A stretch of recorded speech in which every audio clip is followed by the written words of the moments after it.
Prince Hawk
তেতিয়াই কৰ্মসংস্থানৰ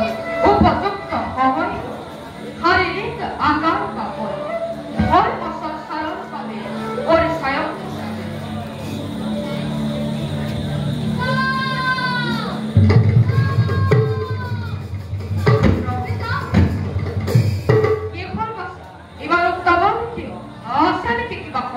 পিতা উজ্জ্বলী ৰাজ্যৰ যুঁজু আমাৰ সিংহদ্বাৰত ৰৈ আছে দৈত্যৰ সমানে আমাৰ ৰাজ্যৰে দক্ষিণ প্ৰান্তৰ এক অংশ ভূমি এৰি দিব গৈছে যদিহে নিদিও যুদ্ধৰ বাবে সাজু হ'ব গৈছে এক কলা পাছা মিত্ৰ ৰাজকে ভূমি এৰি দিব লাগে আৰু ক্ষেত্ৰত নিদিও তেন্তে যুদ্ধৰ বাবে সাজু হ'ব লাগে ইয়াৰ উপায় কি চিন্তা নাই মহারাজ এই সবাই নেই বিনা যুদ্ধ হস্তিনাপুর এক বিন্দু ভূমি এড়ে নিদিয়ে মই এতিয়া আহিলো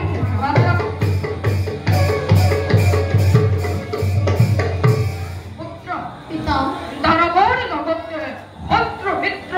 একো নাই তুমি চন্দ্ৰসেনৰ লগতে সৈন্য গঢ় পৰিচালনা এটা কথা মনত ৰাখিব পিতা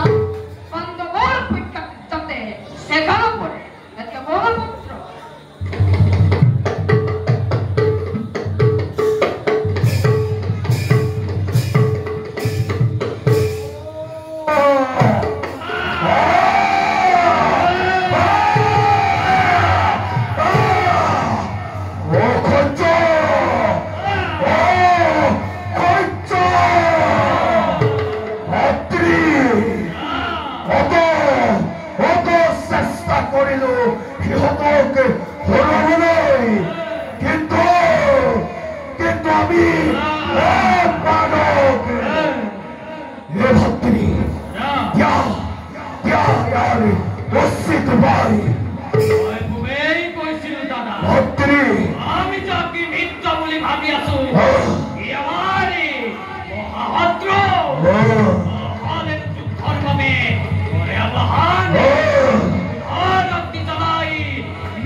Joy, Ragi,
কন্যা দেবী, মই তোমাকে পত্নীৰূপে কৰি গ্ৰহণ।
কৰিছো ভালমান প্ৰতি নমস্কাৰ মোৰ হৰি ভদ্ৰ কওঁতে কিবা কথাটো আজি আপুনি ইমান চঞ্চল কি কম ৰজা পৰীক্ষিত ভগৱান শ্ৰীকৃষ্ণৰ লগত পাণ্ডৱসকল বৈকুণ্ঠগামী পৰ্বত এই মঞ্চত কলিৰ ৰাজত্ব আৰম্ভণি কৰিছে তাৰ লগে লগে কলি অনুচৰ বৰ্গই সংসাৰত পাপৰ অগ্নি শিক্ষা জ্বলাই তুলিছে আমাৰ ভক্তি লাহে লাহে অপমান হৈ পৰিছে আমিও বিক্ষোভৰূপে ধেনুৰূপী মাছবোৰ বসুমতীৰ ক্ৰমে এই মঞ্চটি কৰিছিলো বিচৰণ আৰু কলিয়ে আমাৰ তপস্য দয়াৰে এই তিনি স্তম্ভ ভাঙি সংসাৰত পাপৰ আগ্ৰাসন ঘটালে আৰু বৰ্তমান সি হস্তিনাপুৰত নিজৰ আধিপত্য বিস্তাৰ কৰিব খুজিছে এনে অৱস্থাত মাত্ৰ একক স্তম্ভৰে কিদৰে আমি কৰো বিচৰণ তুমি আমাক উদ্ধাৰ কৰা না তুমি আমাক উদ্ধাৰ কৰা অন্যথা কলিৰ প্ৰভাৱত ৰুদ্ধ হব মনুষ্যৰ মুক্তিপথ মই এই কথা তোমাক অৱগত কৰিলো ৰাজা মই এই কথা তোমাক অৱগত কৰিলো অন্যথা পৃথিৱী ধৰ্মপূৰ্ণ হ'বলৈ বেছি দিন নাই মই এতিয়া আহিলো ৰাজা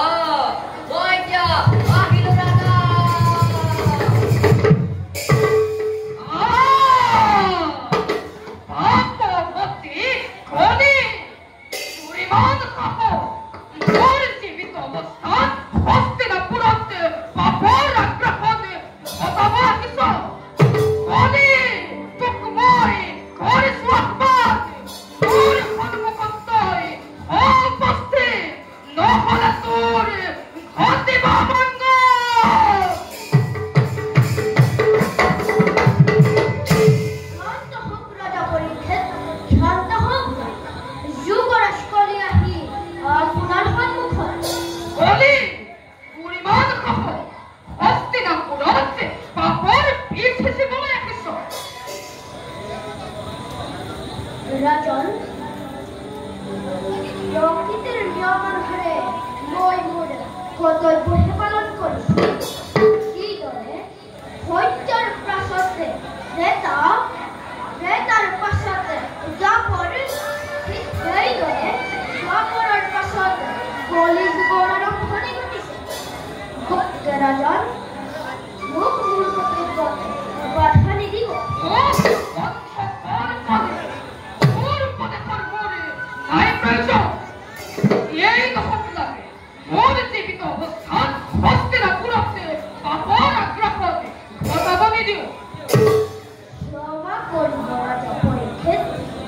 কালৰ গতি আৰু প্ৰকৃতিৰ নিয়মক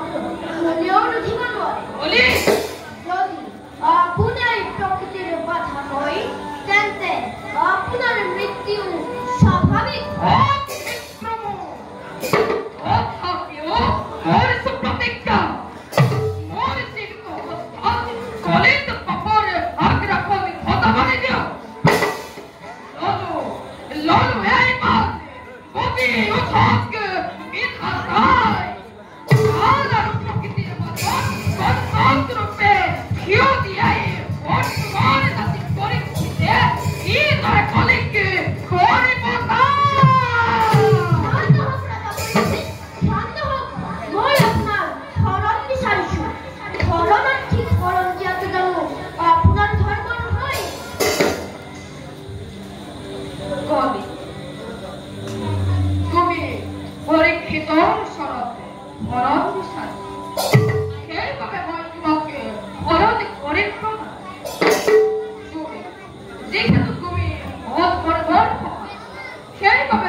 জগৎ ভগবান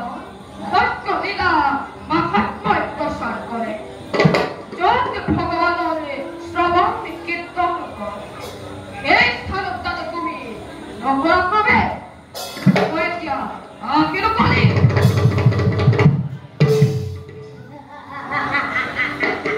রাজা পরীক্ষিতে নিজেই আসপার করে কলিতে দিগলা মোর অনাকাঙ্ক্ষিত অভিধানে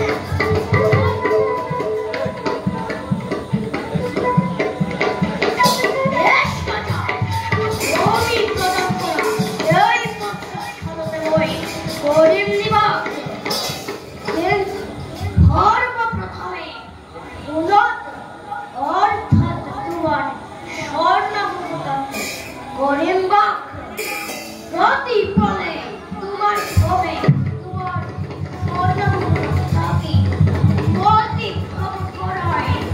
তোমাকে তোমার অধয় অধর্ম গরিম সাধন আৰু হলিদেৱ তোমাৰ মৃত্যুৰ দ্বাৰ এতিয়া দেখিব জগতে কলি কিমান পাপী কলি কিমান অদৃশ্য কলিয়েই যে বৰ্তমান সকলোতকৈ শ্ৰেষ্ঠ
ব্যাঘ্ৰ পুত্ৰ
Ram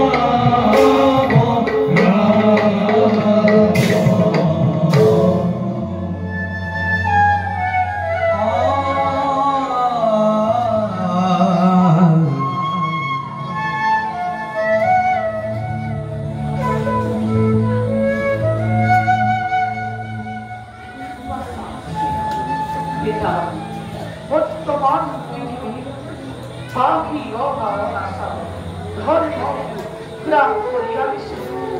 ভগৱান শ্ৰীকৃষ্ণ বৈকুণ্ঠ পৰায়ণ পাছৰে পৰাই কলি যুগৰ আগমন ঘটিছে জীৱন মুক্তিৰ বাবে শ্ৰৱণ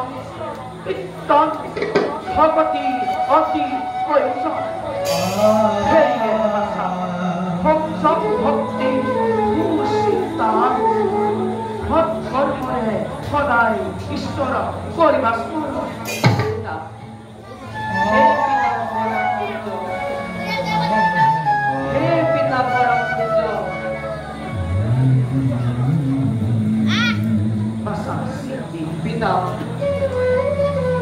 আমার হরির আরাধনার সময় অতি সমাগত সেয়ে এই বৃক্ষর তলতে ভক্তে কমরের বিশ্ব তুমি তোমার পরিবারে স্থান করি আশ্রমর করণীয় কার্য করিবা পর্যায় স্থান পর্বতের বাবে সর্বরে অনুভৱ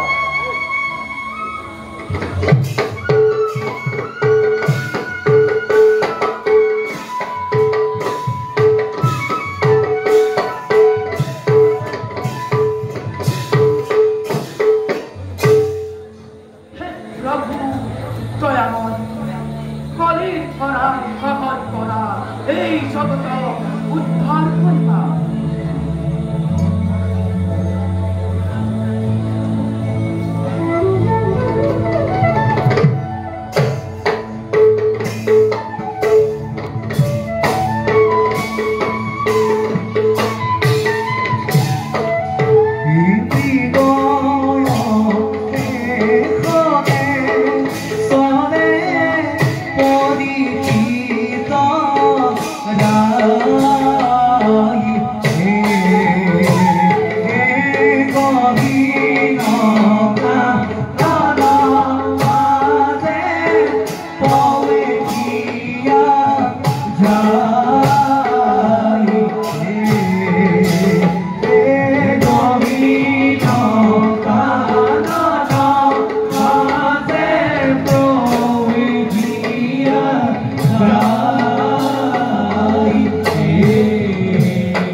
নিশা হোক বুঝাব খুঁজিছে ৰজাৰ কথাৰ কোনো মূল্য নাই ৰজাৰ প্ৰতি কোনো সহানুভূতি নাই আনহে নালাগে ইমান বিচাৰিলেও অলপ জল নকৰে প্ৰদান এই পাখণ্ডক বদলা শাস্তি প্ৰদান কৰিব লাগে শাস্তিৰ যোগ্য মুহূৰ্ততে শাস্তি মই কৰিম প্ৰদান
ক্ষমতাহী সামান্য জলৰ বাবে হিতয় মরা সর্প করিনি অর্পণ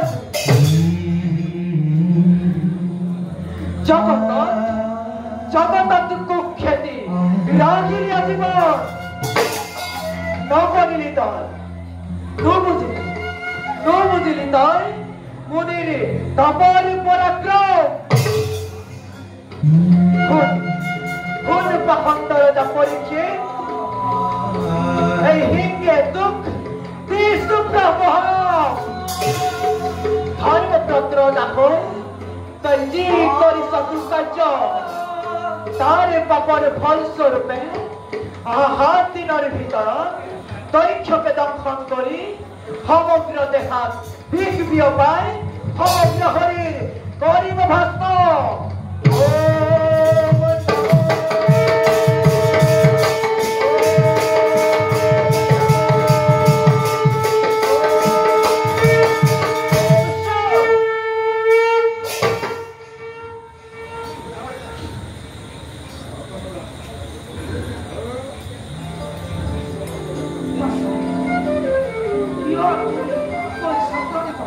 পিতা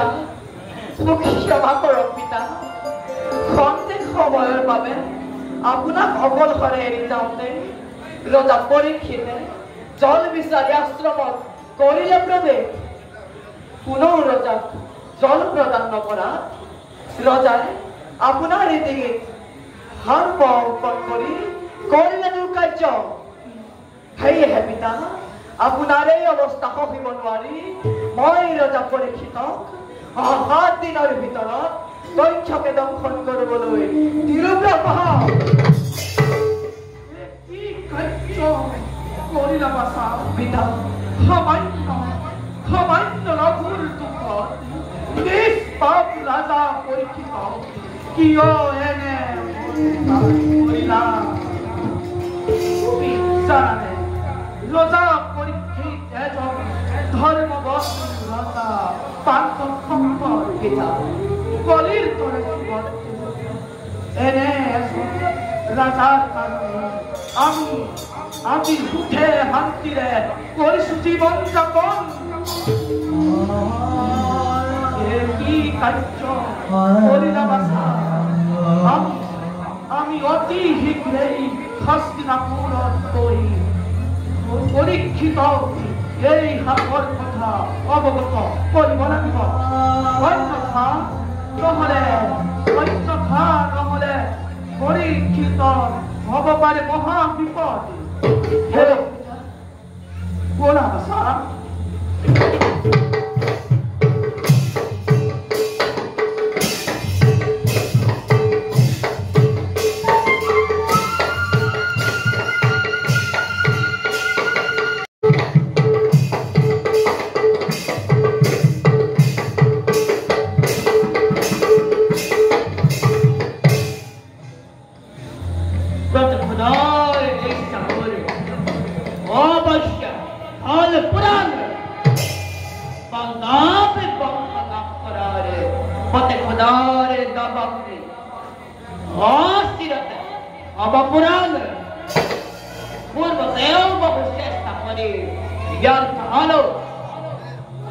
কিন্তু এবার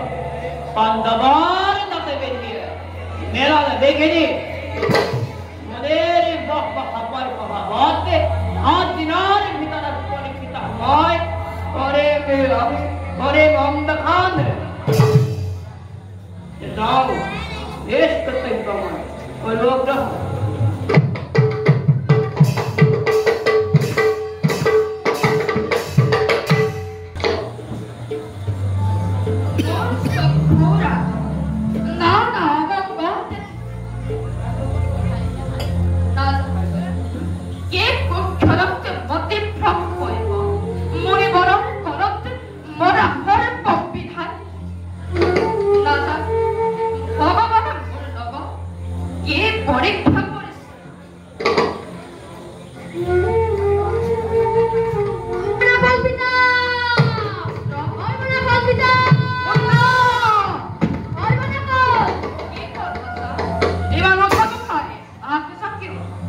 পিতা মোগল কি ভূমি করে ঈশ্বরের বাণীর পরা জানিব দিনের ভিতরে ব্রহ্ম খবরের দ্বারা আপনাকে দক্ষকে দংশন করিব। না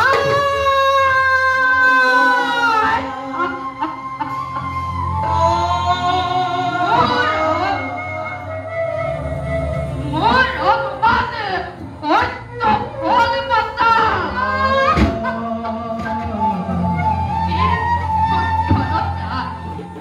মতি প্রমুখ হইবই যে গর্বিত কাম করে তার প্রতিফল জীবন হাতে হাতে পালো। নাই পিতা, তেনে বাক্য ন করিবা শরণ।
পিতা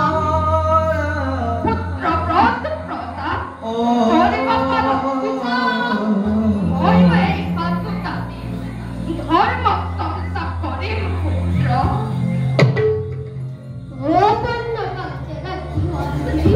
পিতা যাবলৈ ওলালে কিদৰে মই এই বিশাল ৰাজ্য কৰিম শাসন পিতা। পুত্ৰ পিতা ধৰ্মৰ কথা আছে নোহোৱাকে চলিছ। মই আহিলো বাচ্চা, মই আহিলো।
মই এই ঔষধ আৰু মন্ত্ৰৰ বলেৰে পৰীক্ষিত পুনৰ জীয়াই আৰু ৰজাৰ পৰা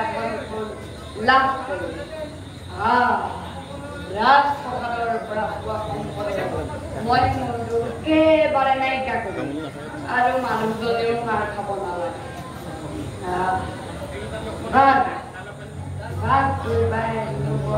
সাগৰ লাগিছে।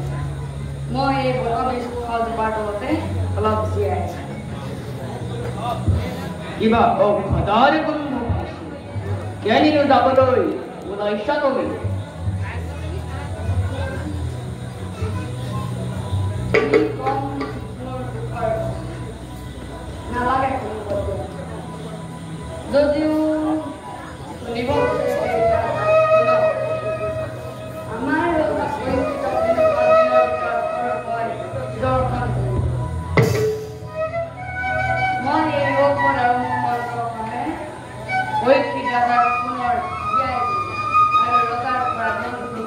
লাভ কৰিব এই বুলি হস্তিনালৈ আহিছে অবধ লোভিয়া দেশ পরীক্ষকে খাবা তা নয় তোর হাত কারিক এই শতাবিক্ষ সংহার করু মুজকর মন্তর হতকে ওয়ে মানে কে কর দম্ভ নকরবি কর তাই না জানো মোর মন্ত্র শক্তি কিমান মই মোৰ মন্ত্ৰৰ সহায়েৰে মানুহজনী বাদে সকলোকে বুজাব পাৰোঁ ইচ্ছা কৰিলে ইয়াৰ প্ৰমাণ দেখাম বেশ এই আহ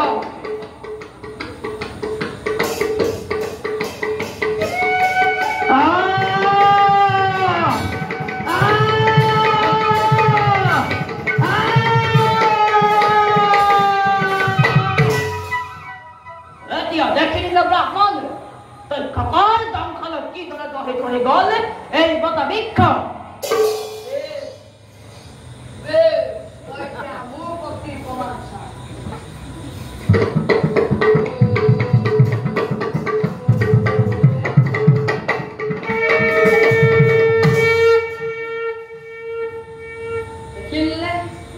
মোৰ মন্ত্ৰ শক্তি কিমান দৰ্শন কোনোবাই ভংগ কৰিব পাৰে এই খবৰে দমখনৰ বিষয়ে বহুত শেষ হৈ যাব পাৰে সকলো দিব তেনে বিষয়ে দিব পাৰে মন্ত্ৰৰ বলে নাই মই এতিয়াই দৰ্শন কৰি পৰীক্ষিতৰ মৃত্যু কৰোৱাটো ইয়তিৰ নিয়ম মই ইয়তিক সলনি কৰিব দিব নোৱাৰিম সেয়েহে তোমাকে ধন ভুল মই দিম তুমি ইয়াৰ পৰা গুচি যোৱা তুমি ইয়াৰ পৰা হস্তিনাপুৰলৈ গৈ পৰীক্ষিতক উদ্ধাৰ কৰাগৈ তুমি ইয়তিক সলনি কৰিব নালাগে ইয়তিক সলনি কৰিলে তোমাৰ মংগল নহ'ব এয়া মোৰ তোমাৰ ওচৰতে সৰল প্ৰাৰ্থনা তুমি দিয়া ধন কোন পালে তাত কোনোবা মৰে তাৰ দিয়া মোৰ কি কৰিব এই ভাল ফলার চপ্পলা রোয়ান হওয়ার আর তুমি এতিয়া সহজ স্থানে ভ্রমণ করা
নিজ কর্মে জন্ম মোর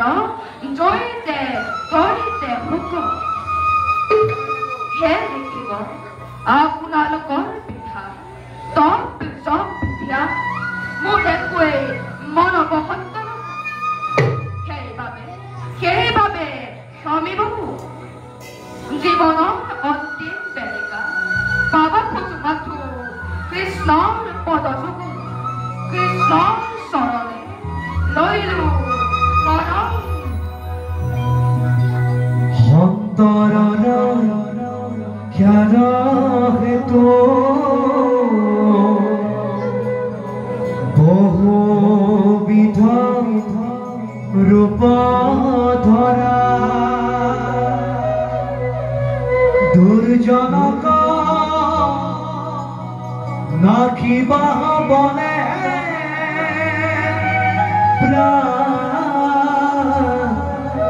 হৰি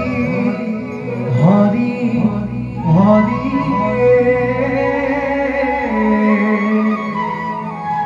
তোমাৰ শৰণে বাধে ঘুঘু